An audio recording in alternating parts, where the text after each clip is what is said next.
I'd like to share with you a short passage from the Bible.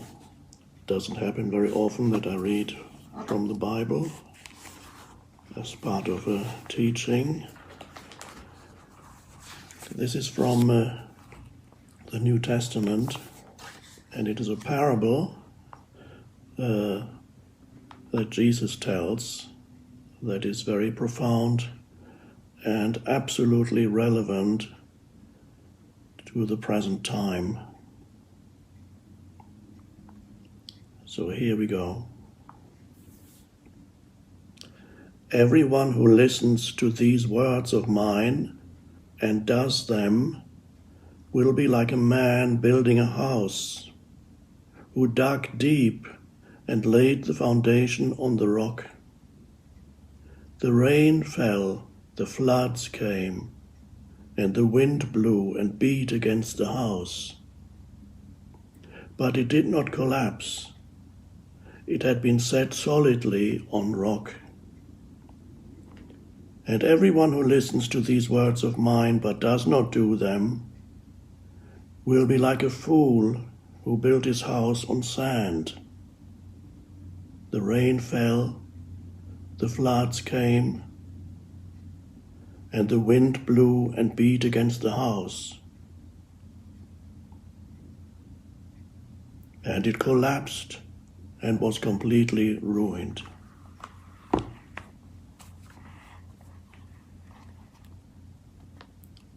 So let's understand the deeper meaning of this. Everyone who listens to these words and does them means obviously anybody who listens to the teaching and practices the teaching, and of course Jesus' teaching is find the kingdom of heaven that is within you, not anywhere else in space or time. Find the transcendent dimension, the kingdom of heaven that is within you, which is a deeper dimension or higher dimension of consciousness, accessible to everyone. And the man that's building the house is you. The house is you. The floods come, the rain comes, beating against the house, obviously means some form of adversity you encounter, as you inevitably will in your life. Some form of fairly extreme adversity, whether it's in a personal level or, as we're experiencing now, on a collective level. Now, if you haven't gone deep enough, because remember, you are the house. If you haven't gone deep enough, you have not found anything beyond the conceptual thinking mind, then the floods, the rain, the wind, the adversity, whatever it may be, in this case we know what it is, will devastate you. And even if you do not fall ill or contract the virus, the fear will consume you as it's consuming millions of humans at the present time. And why do you fear? What is fear? Fear are certain thought forms. You project yourself into some future moment, and you're not present. Because if you were present, you would realize that in this moment there's nothing to fear. Only when you leave this moment, fear arises as a thought form, which then creates an emotion. So,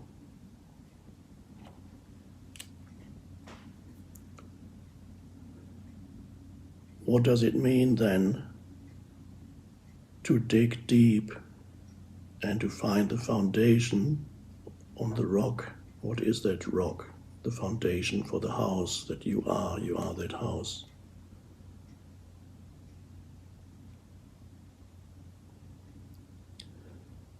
And I'd like you to take into a little meditation now in order to illustrate and to enable you to experience at first hand what it means to dig deep.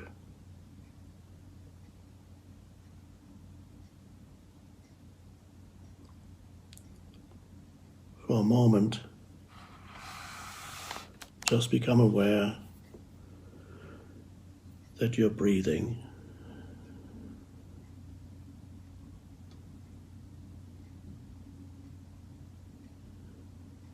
Become aware of yourself. Not the conceptual self, not become aware of your personal history, or become aware of some imagined future moment, but become aware of yourself as the conscious presence, a field of conscious presence. And thinking does not help you there. Thinking is an obstacle. So you go deeper than thinking, and you can be completely awake and present, and yet with very little mind activity. And that is the beginning of the realization of your deep identity, what I sometimes call your essence identity. And your essence identity is inseparable from the present moment. It is the timeless, eternal present. It is a deeper dimension of consciousness than the one that you ordinarily identify with.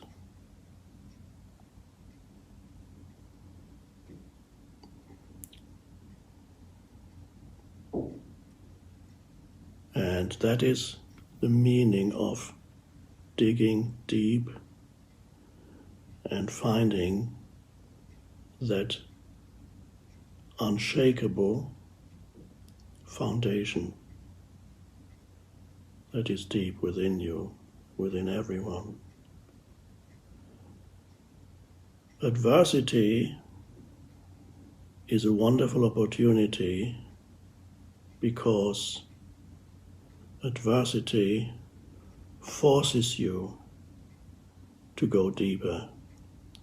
Adversity forces you to awaken to the deeper dimension of who you are. Why does adversity force you? Because life becomes almost unbearable when you live only on the surface of sense perceptions and your conceptual mind. And then you listen to the newscasts and you read all kinds of things and everybody's in a state of fear. That is the house built on the sand that when the floods come, the wind comes, the storms come, the house collapses. Meaning, since you are the house in this parable, you are devastated, in a state of extreme anxiety, extreme suffering, although nothing actually has happened yet, unless you contract a disease, and this is something we'll talk about next time, right?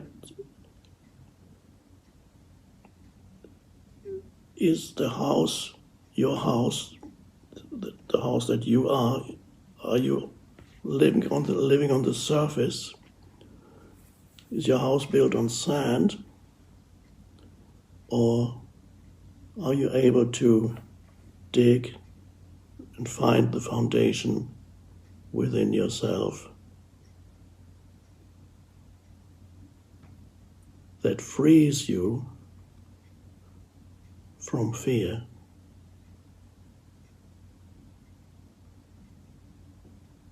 Now, when things are going well, it's unlikely that most humans can't be bothered with going deeper. What for? These things are going okay.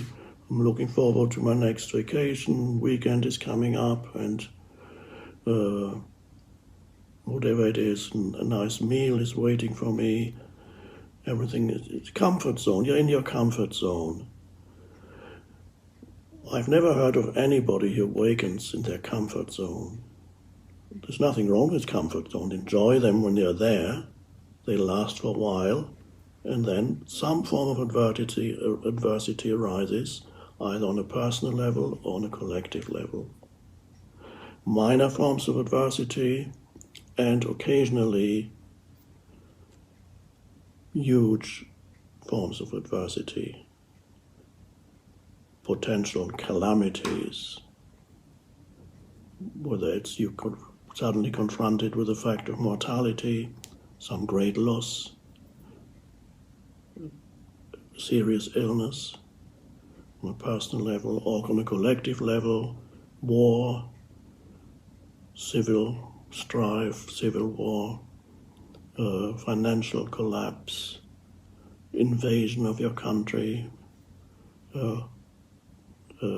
all kinds of things can happen. And at the present time we are experiencing the so-called pandemic, collective adversity, not affecting just one person, it's now affecting millions at the same time.